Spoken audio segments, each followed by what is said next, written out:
नमस्कार, अपना हिमाचल देख रहे हैं आप। आपके साथ मैं हूं खुशबू पांडे। अपना हिमाचल में तमाम खबरों की बात होगी, लेकिन इससे पहले कि आपको एक बड़ी जानकारी दे दें, ये बड़ी जानकारी सामने आ रही है।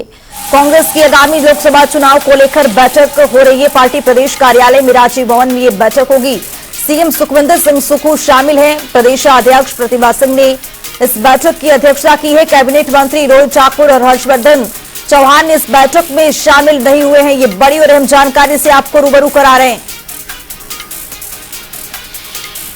कांग्रेस की आगामी लोकसभा चुनाव को लेकर बैठक चल रही है। आपको बता दें कि यहां पर लोकसभा 2024 के चुनाव को लेकर यहां पर रणनीति तैयार की जाएगी। प्रदेश अध्यक्ष प्रतिभा सिंह ने इस बैठक की अध्यक्षता की है। कांग्रेस की चुनाव को लेकर इसमें बैठक ये चल रहा है। रोहित ठाकुर और हर्षवर्धन चौहान शामिल नहीं है। बड़ी जानकारी, चुनाव को लेकर यहां पर रणनीति तैयार की जा रही है। कांग्रेस की आगामी लोकसभा चुनाव को लेकर यहां पर मंथन जारी है। तमाम बड़े दिग्गज चेहरे इस बैठक में शामिल है। मुख्यमंत्री सुखविंदर सिंह सुक्खू भी इस बैठक में शामिल है। आपको बता दें कि यहां पर हर्षवर्धन चौहान इस बैठक में शामिल नहीं है।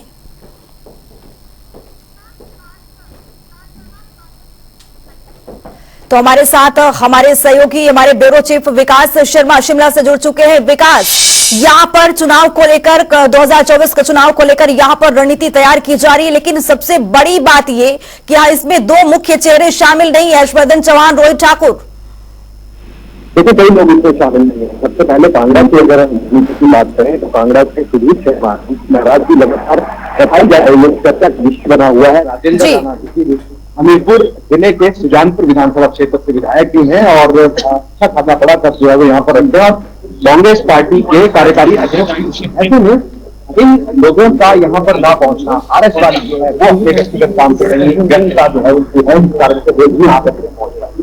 अगर हम कैबिनेट की अगर हम बात करें, मंत्रियों की अगर बात करें, तो देखिए मेरा सुन लेकिन जो है वो यहाँ पर पहुंचता हूँ। रोहित ठाकुर उनकी नाराजगी को लेकर चर्चा का विषय बनी हुई है। क्या जो विभाग उनसे वापस लिया गया है, क्या उनकी नाराजगी बात को लेकर उन्होंने नजरअंदाज करने की किया था, में भी कोई नहीं पहुंचे। इस बैठक में ना पहुंचना कई तरह की चर्चाएं जो है बावत हो रही है। जिस तरह से हम बात कर रहे हैं, रोहित ठाकुर के साथ जो है वो हर्षवर्धन चौहान नहीं पहुंचे, वो अपने विधानसभा क्षेत्र में कई ऐसे काम कर रहे हैं जहां पर व्यस्तता जो है उनकी बताई जा रही है। तो कुछ लोग हैं जो यहाँ पर नहीं पहुंचे हैं, लेकिन जो कार्यालय है और तस्वीरें आपके यहाँ पे है, आप मेरे पीछे तस्वीर कांग्रेस मुख्यालय के बाहर मेरी मौजूदगी है। यहाँ पर जो अंदर बैठक जो है, जो हॉल में बैठक जो है वो यहाँ पर चल रही है और कांग्रेस के कुछ पदाधिकारी जो है वो अभी धीरे धीरे करके पहुंच रहे हैं, क्योंकि बैठक का जो समय था वो 11 बजे के लिए निर्धारित किया गया है, लेकिन बैठक जो है 1 बजे के आसपास ये बैठक शुरू हुई है, क्योंकि मुख्यमंत्री यहाँ पर पहुंचे और प्रदेश अध्यक्ष प्रतिभा सिंह इस बैठक की अध्यक्षता जो है वो यहाँ पर करते हैं। बैठक में कई ऐसे अहम मुद्दे हैं जिनको लेकर चर्चा हुई है। सरकार और गठन के बीच जो तालमेल की बात की जा रही है, तालमेल की कमी है और नाराजगी बहुत से लोगों की इस बात को लेकर भी है कि क्या हिमाचल प्रदेश में कांग्रेस की सत्ता आने के बाद जानी थी या जो पदाधिकारियों को जो यहाँ पर अध्यक्ष दिए जाते थे शपथ दिए जाएंगे या नहीं दिए जाएंगे, इसको लेकर नाराजगी लगातार मुख्यमंत्री और सरकार के साथ जो है वो बढ़ी हुई थी, लेकिन खुलकर कोई बात सामने नहीं आती। तो इस वजह से भी सरकार है और ऐसे में आगामी लोकसभा के चुनाव है, लोकसभा चुनाव की रणनीति की बनानी है। इसके अलावा सरकार और संगठन के बीच में बेहतर तालमेल हो ताकि चुनाव अच्छे से लड़ा जा सके और जो लोकसभा की 4 सीटें हैं, 4 सीटों पर कांग्रेस पार्टी काबिज हो सके, उनके प्रत्याशी है वो यहाँ पर जीत हासिल कर सके। ये तमाम जो है वो बैठक में तय की जा रही है। इसके अलावा रोडमैप बनाया जा रहा है आगामी, क्योंकि मुख्यमंत्री को ये भी कहना चाहिए कुछ ही देर पहले मुख्यमंत्री ने बैठक के लिए यहाँ पर पहुंचे थे।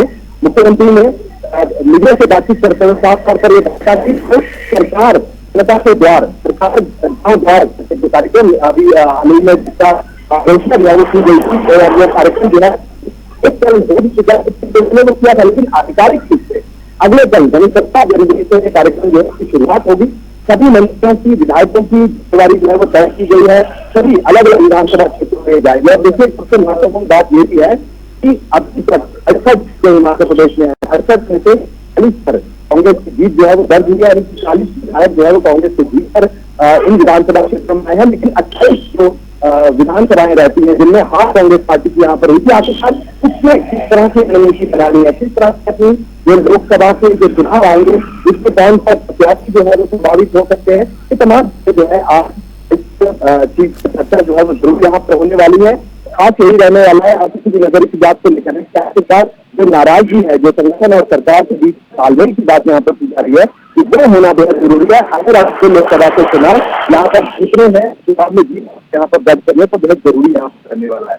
इसके अलावा जो विधायक यहाँ पर नहीं पहुंचे, जो पदाधिकारी यहाँ पर नहीं पहुंचे, उनके लिए आगे क्या कार्रवाई जो है वो की जाती है या उनके लिए क्या मैसेज यहाँ पर दिया जाता है। स्वाभाविक प्रत्याशियों के साथ छूट के प्रत्याशी रहे हैं, उनके ऊपर भी चुनाव कैसे लड़ना है, एक एकता के साथ चुनाव लड़ना है और किस तरह से आगे बढ़ना है, इसके लेकर रणनीति जो है वो तैयार किया जाएगा। बहुत शुक्रिया विकास, तमाम जानकारी साझा करने के लिए। तो यहाँ पर लोकसभा 2024 को लेकर यहाँ पर जो मंथन है सभी पार्टियों की ओर से चल रही है, लेकिन इसी बीच प्रदेश यहाँ पर कांग्रेस अध्यक्ष, आपको बता दें कि प्रतिभा सिंह भी इस बैठक की अध्यक्षता करते नजर आ रही है। तमाम दिग्गज चेहरे भी इस बैठक में शिरकत कर रहे हैं।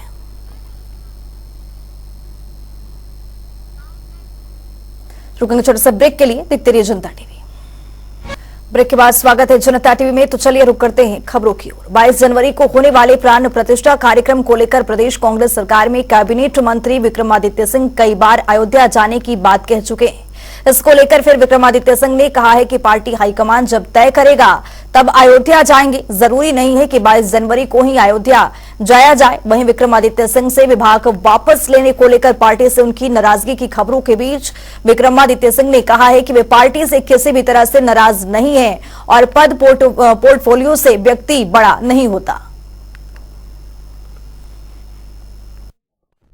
और हमारे भाजपा के साथ, आरएसएस के साथ और जितनी भी इनकी संगठन है जो आपके संघ परिवार के अंदर आते हैं, उनके साथ हमारे वैचारिक सैद्धांतिक मतभेद है, क्योंकि उनकी विचारधारा जो देश के लिए है और जो कांग्रेस पार्टी की और हमारी विचारधारा देश के लिए है वो बिल्कुल भिन्न है, बिल्कुल अलग है।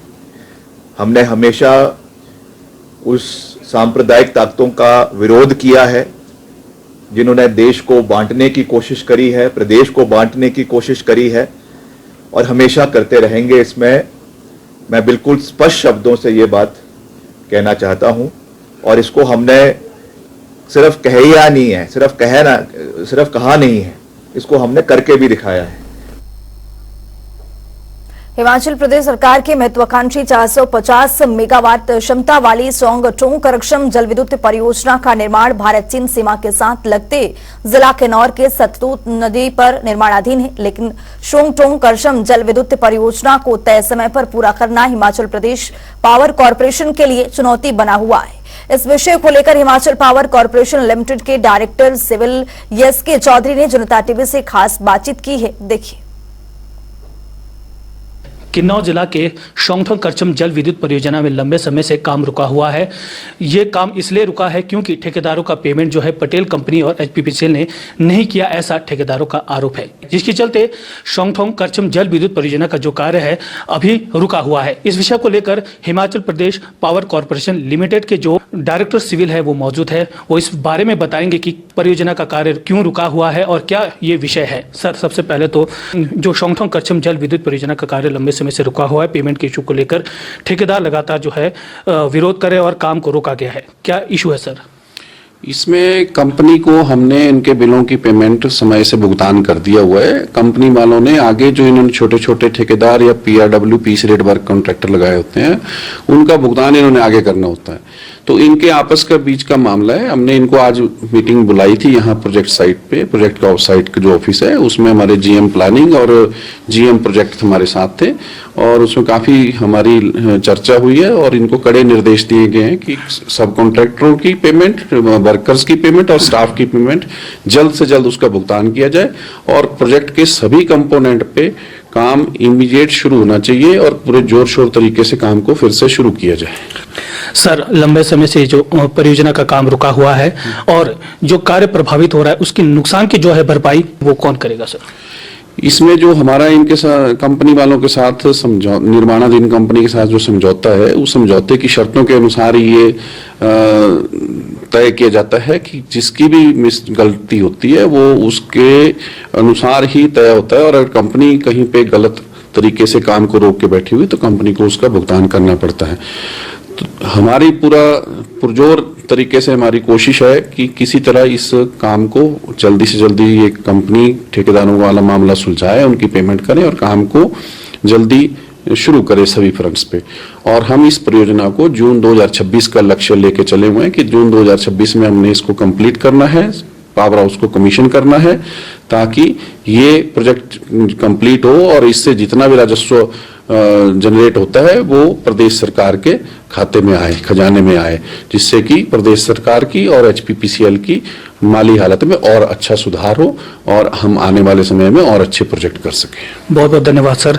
ये थे हमारे साथ Himachal Pradesh power corporation limited के डायरेक्टर सिविल। इनका कहना है कि जल्द से जल्द ठेकेदारों का जो पेमेंट रुका हुआ है, इस विषय को लेकर भी इन्होंने आज पटेल कंपनी के प्रबंधन के साथ बैठक की और जल्द ही जल विद्युत परियोजना जो शोंगथोंग करचम है वो जल्द से जल्द शुरू की जाएगी। जनता टीवी के लिए किन्नौर से अनिल नेगी। मंडी से पंडोह के बीच 6 मील और अन्य स्थानों पर बारिश के कारण निर्माणाधीन 4 लेन प्रोजेक्ट को भारी नुकसान पहुंचा है। ऐसे में एनएचएआई ने 4 मील से 7 मील के बीच 4 लेन प्रोजेक्ट में बदलाव करते हुए एक टनल बनाने का निर्णय लिया है, जिसमें 2 किलोमीटर लंबी ये टनल एक तरफा यातायात के लिए बनाई जानी थी और मौजूदा हाईवे को भी यातायात के लिए बहाल रखा जाना था। लेकिन अब एनएचएआई एक के स्थान पर 2 टनल को बनाने पर विचार कर रही है। जो मौजूदा सड़क है वहां पर एक भविष्य में भी कई तरह के खतरों की संभावना है, जिसके चलते यहां पर 2 टनलें बनाने की योजना बनाई जा रही है। इसमें जो हमारी मौजूदा एक डीपीआर कंसल्टेंट है लाइन इंजीनियरिंग, उसको हमने ऑर्डर कर दिया है कि आप इसमें वेरिएशन इसका बनाकर या फिजिबिलिटी चेक करें टनल की। टनल देना भी ऐसा नहीं है कि टनल वहां पे पॉसिबल है कि नहीं है, ये सारा फिजिबिलिटी के बाद ही हम कमेंट कर पाएंगे। तो उसमें भी फिजिबिलिटी स्टडीज अभी चल रही हैं, उनकी रिपोर्ट आने के बाद इस पर कमेंट कर पाएंगे। टेक्निकल फिजिबिलिटी से हमें पता चलेगा कि रॉक क्लासिफिकेशन क्या है और कॉस्टिंग के अकॉर्डिंग भी उसमें देखा जाएगा कि जो नॉर्मेटिव कॉस्ट हमारी मिनिस्ट्री की है कि उसमें फॉल कर रही है कि नहीं कर रही है। तो फिजिबिलिटी के बाद ही इसमें कमेंट कर पाएंगे। भारतीय मजदूर संघ ने आईएनटीईसी और प्रदेश सरकार पर निशाना साधा। इस दौरान प्रदेश उद्योग प्रभारी मिलाराम चंदेल ने कहा है कि कांग्रेस की सरकार बनने के बाद प्रदेश में आईएनटीईसी के 3 अध्यक्ष इंटक का झंडा उठाकर घूम रहे हैं। दिल्ली में इंटक के 4 अध्यक्ष हैं और हिमाचल में 3। जनता को पता तो चले कि आखिरकार इंटक का अध्यक्ष है कौन। चंदेल ने कहा है कि अब इंटक मजदूर संगठन नहीं बल्कि फ्रेंचाइजी फर्म बनकर रह गई है, जिसकी दिल्ली में 4 और प्रदेश में 3 फ्रेंचाइजी है। ये पिछले परसों में हमारे सीपीएस साहब राम कुमार जी ने एक बयान दिया था कि भारतीय मजदूर संघ का नाम लेके कि ये फैक्ट्रियों को लूट रही है। एक भारतीय मजदूर संघ ही ऐसा संगठन है हमारा जो राष्ट्र हित, उद्योग हित, मजदूर हित के लिए काम करता है। हर हिमाचल प्रदेश में पूरे में जो मजदूर हैं, जो ईएसआईसी में पंजीकृत हैं, ईपीएफ में हैं, लेबर डिपार्टमेंट में हैं, इनको इनका पूरा संरक्षण नहीं हो पा रहा है। कई बार ये मुद्दा उठा है, कई बार मांगे उठी हैं। मेलाराम चंदेल जी ने कई बार मांगे उठाई हैं, हृदय राम जी भी रहे हैं, राजू भारद्वाज जी भी रहे हैं। देखो, सबसे पहले ईएसआई हॉस्पिटल बना है एक कोने के अंदर, जहां पर ट्रांसपोर्टेशन का कोई साधन नहीं है। मजदूर बेचारा कैसे कैसे परेशान होकर जाता है। उसी के साथ जमीन पड़ी हुई है खाली, उसको ईएसआईसी को टेक ओवर करने के लिए, उसको खरीदने के लिए तत्कालीन महानिदेशक ईएसआई प्रभात चतुर्वेदी जी ने इनको कई बार कहा, और आप भी उससे रूबरू होंगे। जो मजदूर ईएसआई हॉस्पिटल में एडमिट होता है, उस मजदूर के जो अभिभावक आते हैं, जो गार्जियन आते हैं, अटेंडेंट आते हैं, वो कहां ठहरेंगे? उनके ठहरने के लिए कोई स्थान नहीं है। शहरवासियों के स्वास्थ्य को लेकर स्वास्थ्य विभाग भी अब सजग हो चुका है और रैंडम सैंपलिंग का सिलसिला भी जारी है। इसी के चलते स्वास्थ्य विभाग ने पिछले महीने नगर निगम क्षेत्र से 10 दवाइयों के रैंडम सैंपल लिए हैं और जांच के लिए भेज दिया था, लेकिन उनकी रिपोर्ट अभी तक विभाग के पास नहीं पहुंची है। औषधि निरीक्षक सोलन के डॉक्टर प्रीति शर्मा ने बताया है कि विभाग हर महीने दवाइयों के सैंपल ले रहा है। अगर उसमें किसी तरह की अनियमितताएं मिलती हैं तो उस रिटेलर्स पर विधिवत बाद कार्रवाई अमल में लाई जाती है।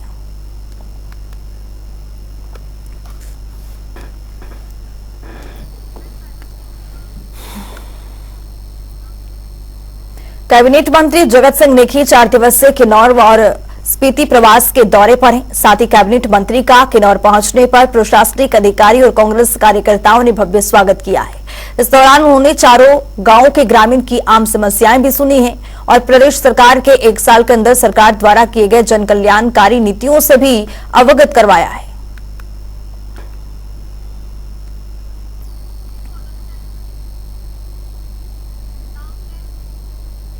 कई महीनों से बारिश न होने के चलते किसान खासे परेशान हो चुके हैं और अधिकतर जगह फसलें खराब भी होने लगी है, जिससे किसान खासा परेशान नजर आ रहा है क्योंकि बारिश न होने से अब ये फसल पीली पड़ने लगी है और सूखी ठंड और पाले का प्रकोप फसलों पर साफ तौर पर नजर आने लगा है। वर्षा ना होने की वजह से एक तो पाला ज्यादा पड़ रहा है और दूसरा फसलों के पत्ते जो है पानी सूखा पड़ने की वजह से पीले होते जा रहे हैं। तो लगभग 25% या 30% तो नुकसान हो ही चुका है। अगर ऐसा ही मौसम रहा तो 50% नुकसान हो जाएगा। आजकल की फसलें जो हम यहाँ लगाते हैं वो ब्रोकली है, फूल गोभी है और मटर है। बाकी कुछ लोग सरसों वगैरह भी लगाते हैं, मूली शलगम लगाते हैं। लेकिन वर्षा ना होने की वजह से काफी प्रभाव पड़ रहा है और ठंड जो है वो सूखी पड़ रही, लोग बीमार भी हो रहे हैं और फसलों में भी काफी नुकसान हो रहा है। अब ये कर नहीं रहा, जब जरूरत थी तो मिल नहीं रही हमारे को वर्षा, तो इस वजह से फसलों को काफी नुकसान है। एशिया की पहली ओपन आइस स्केटिंग रिंक में पहले एनुअल कार्निवल के दौरान प्रतिभागी मशाल लेकर स्केटिंग करते नजर आएंगे।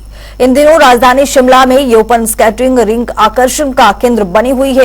पूरी तरह से प्राकृतिक स्केटिंग रिंक में सर्द मौसम के चलते इन दिनों सुबह और शाम के 2 सेशन लगाए जा रहे हैं। इसके अलावा आज ही शाम के वक्त स्केटिंग रिंक पे एनुअल कार्निवल का भी आयोजन किया जाएगा, जिसमें प्रदेश के खेल मंत्री यादवेंद्र गोमा भी शामिल होंगे। आज हमने ऑर्गेनाइज किया एनुअल जिमखाना, जिसमें हमने बच्चों की रेसेस और फिगर स्केटिंग और मार्शल टीटो हॉकी का मैच करवाया। इसमें हमारे डिफरेंट कैटेगरीज थी, जैसे tiny tots, under 10, under 14, under 18 और सीनियर। सारी कैटेगरीज में मेल और फीमेल दोनों में टूर्नामेंट्स हुए हैं आज, और उनके विनर्स हम बता देंगे भी थोड़े टाइम में जो भी होंगे। और मार्शल टीटो मैच भी कंडक्ट हो चुका है और फिगर स्केटिंग भी हुई आज। शाम को हम आज हमारा एनुअल कार्निवल ऑर्गेनाइज कर रहे हैं, जिसमें हमारे चीफ गेस्ट रहेंगे स्पोर्ट्स मिनिस्टर गोमा जी, और उसमें हम फैंसी ड्रेस ऑर्गेनाइज करेंगे और एग्जीबिशनल एक मैच रखेंगे आइस हॉकी का, और कुछ रेसेस और जंप्स ओवर बास्केट्स, और एक मेन अट्रैक्शन जो आज की रहेगी वो है मार्शल टीटो, जिसमें हम मशालें लेकर और पूरे रिंक में चलते हैं। वो एक मेन अट्रैक्शन रहेगी आज शाम की। बीजेपी जिला कार्यालय दीपकमल में बीजेपी राष्ट्रीय महामंत्री दुष्यंत गौतम ने पेशी की है। इस मौके पर बीजेपी प्रदेश अध्यक्ष राजीव बिंदल, केंद्रीय मंत्री अनुराग सिंह ठाकुर, पूर्व मुख्यमंत्री जयराम ठाकुर विशेष तौर पर उपस्थित रहे, जिसमें उन्होंने कांग्रेस सरकार पर जमकर हमला बोला है। उन्होंने कहा है कि कांग्रेस वोट के लिए राजनीति करती है। साथ ही उन्होंने ये भी कहा है कि कांग्रेस सरकार ने सत्ता में आने से पहले जनता को गारंटियां दी थी, लेकिन पूरी नहीं हो पाई है। वहीं उन्होंने मोदी सरकार की उपलब्धियों को भी यहां पर गिनवाया है। उन्होंने कहा है कि केंद्र सरकार ने हर व्यक्ति को सुविधा का लाभ देने का कार्य कर रही है। विकसित गारंटी गाड़ी जो मोदी जी की चल रही है, उसमें छोटे छोटे रोजगार करने वाले रेहड़ी पटरी खोमचे वालों को 10,000 तक का लोन दिया जा रहा है। इसमें गारंटी नहीं, गारंटी मोदी जी के बिना गारंटी के पैसा दिया जा रहा है।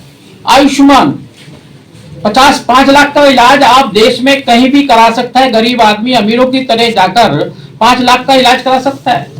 उज्ज्वला योजना, गाँव में पहाड़ों के अंदर आपने देखा होगा, माताओं और बहनों को सुबह उठकर लकड़ काटनी पड़ती थी और जलाने के लिए उनको कई बार तो लोग गिर भी जाते थे और धुएं के कारण आंखें खराब हो जाया करती, बीमार हो जाया करते थे। हमने हर गरीबी रेखा के नीचे लोगों को उज्ज्वला योजना पहुंचाने का हम काम कर रहे हैं।